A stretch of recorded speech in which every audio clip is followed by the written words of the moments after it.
Hi, I'm Jeremy Clarkson. Welcome to Top Gear. Hi, I'm James May. And I'm Richard Hammond. And today we're looking at the Acura RSX Type S.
So this is it.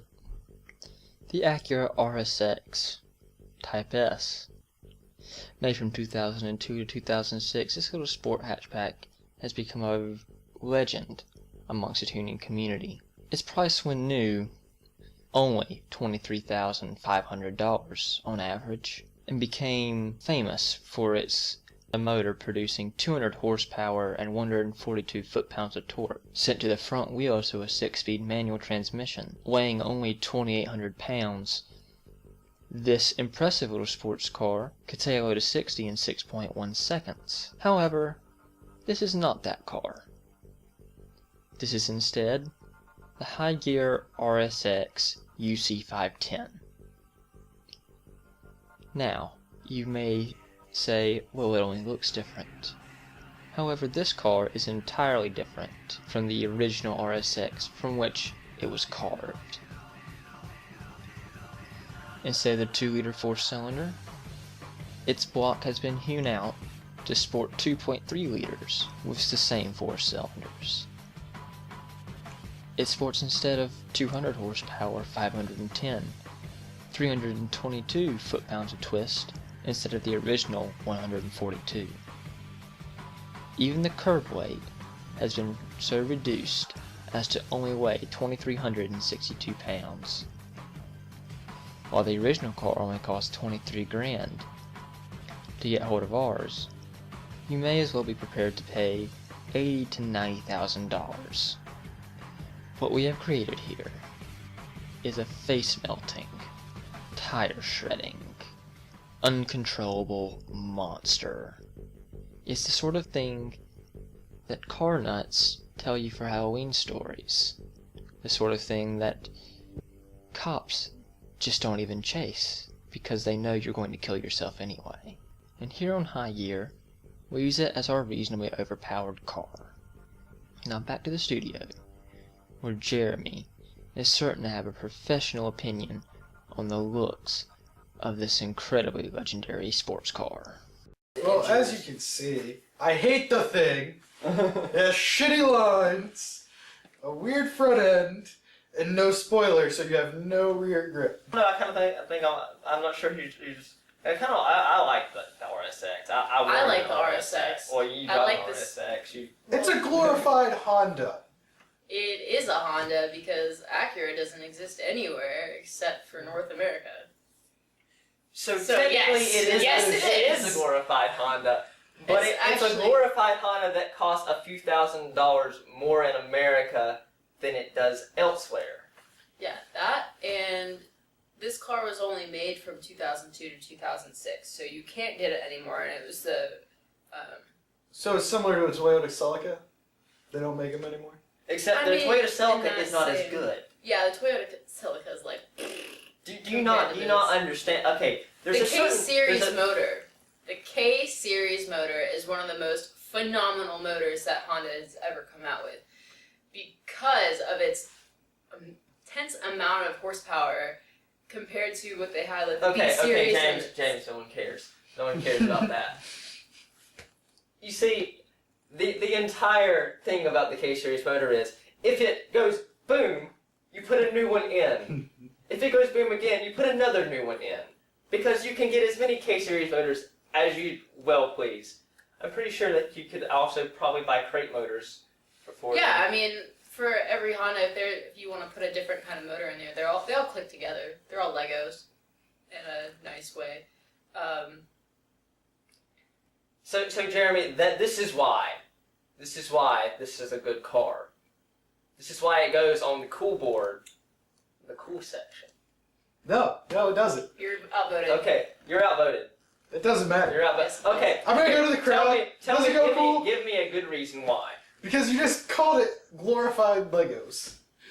You called it a Lego set. But who doesn't love Legos? I don't love Good. Legos. How- Get out of here! Have you How ever are you stepped on a not- Lego? Yes! It sucks. So, But Jeremy, just because you have children and you step on, you can't hate a car because you hate children. that's not fair. That's not fair. It's not. You can't hate children to begin with, but you can't hate a car because you hate children. Touche. Touche. I digress. But this. Can you say something about the car that you really don't like besides, like, what bothers you about the car? Nothing. Nothing? Is it just the fact that you just want to disagree with us? Yeah. Ah, That it's front wheel drive. there we go. That was our mysterious producer in the back. That. Front-wheel drive. That is a downfall of this car. See, you also talked a ton about the K-Series motor. So before James gets this extremely overcomplicated and extremely boring, basically the idea is front wheel drive means the front wheels of the car go spinny, spinny, spinny, spinny, spinny. Now, this is a problem when you're going around a turn because when they go spinny, spinny, spinny, they just want to slide and go off the road because they don't want to turn. They want to do this thing called understeer. Yes. Which is the opposite of oversteer. And oversteer means you're drifting. So when people say, "Oh, I'm drifting," they're just oversteering. And then they go, "Wah da da da da," if they're any good. Vroom, vroom, vroom, vroom, vroom, vroom, vroom, But if vroom, you're vroom. like a friend of mine who wrecked their NSX into the airport wall, and they just don't know how to drive. And there you go. James May has friends who cannot drive. I have Just like many friends him. who cannot Shut drive. up, Richard. You can't drive at all. I am an off-roading god. Thank you. And that's about it. Well, that's besides the point. The I'd point rather is, be great, pretty good at everything than great at one thing and nothing else. I mean, well, this is.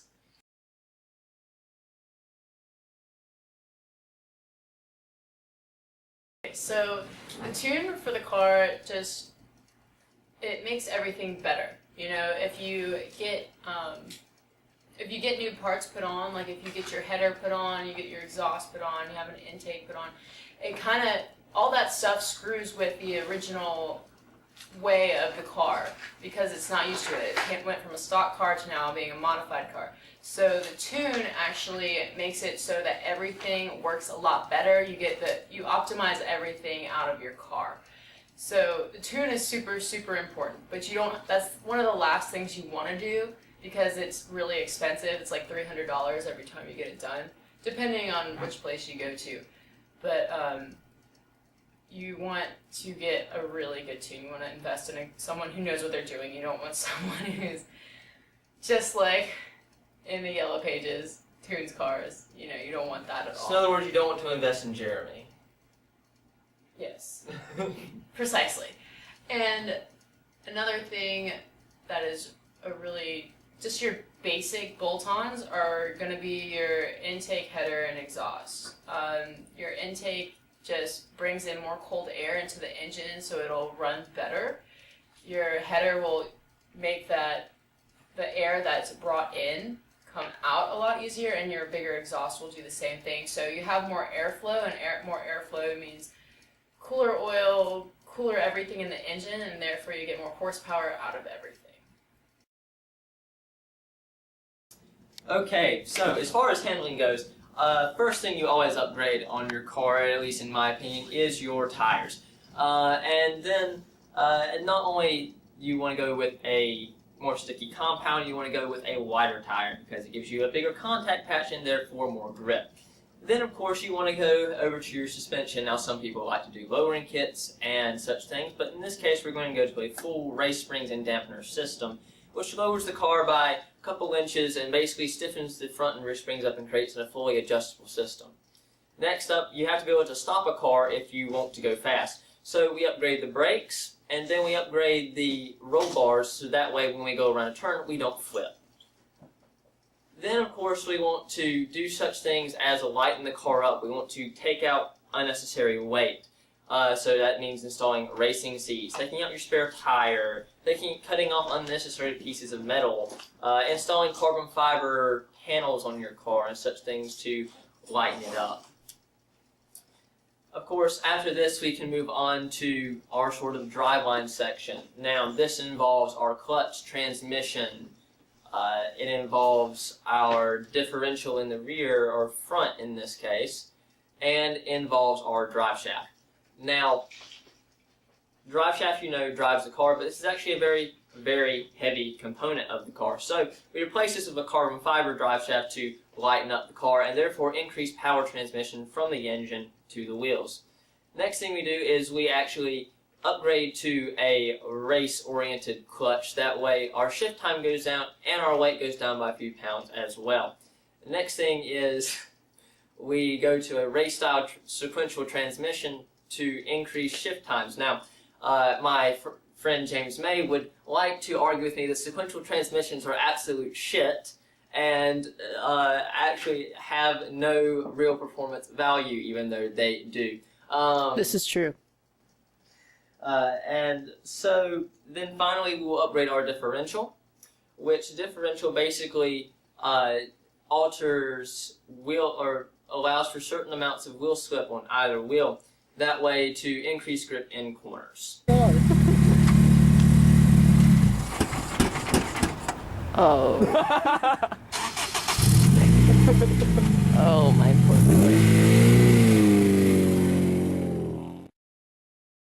Here we are with David, and David is going to be our starter of reasonably priced car today.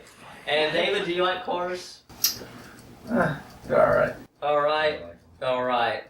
Okay, well, whether he likes them or not, he did a lap in our reasonably priced car that is extremely overpowered, and we shall now see his lap.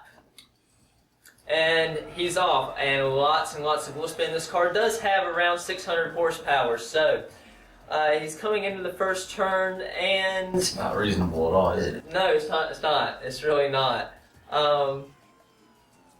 Little late on the turn in there, but decently tidy through there. Getting a little wobbly at the end thanks to front-wheel drive and lots of power. Runs rather wide through Chicago though, and a little off there, but yes, fast through there, again wobbled. The 600 horsepower is not doing this car justice. And through Chicago, not Hammerhead, excuse me, not horrible, but certainly not the fastest car I've ever seen through there. And onto the follow-through. Yeah. It's got 600 horsepower. Front wheels, what do you want me to do? Yeah. Follow-through, and that is properly fast through there. Kept the throttle down. So, how do you feel driving a 600 horsepower Acura with front-wheel drive? I mean, I have a 700 horsepower Honda at home, so it's kind of slow. Just kind of slow. I see. So a reasonably priced car isn't good enough for you, is what you're saying. It's not reasonable enough. Let's just put it that way. Okay, well, would you like to know your time? Yes, sure. You did a 1. So obviously you're faster than the slowest person. 1. 21,495. So you are officially the fastest man in the Acura RSX reasonably overpowered car. It's amazing. Congratulations. It's to be expected, honestly. I'm actually Lewis Hamilton, as you all know.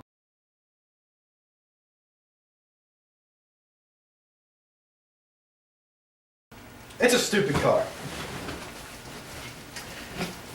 That's And that right. concludes our episode of Top Gear. Thank you all for watching.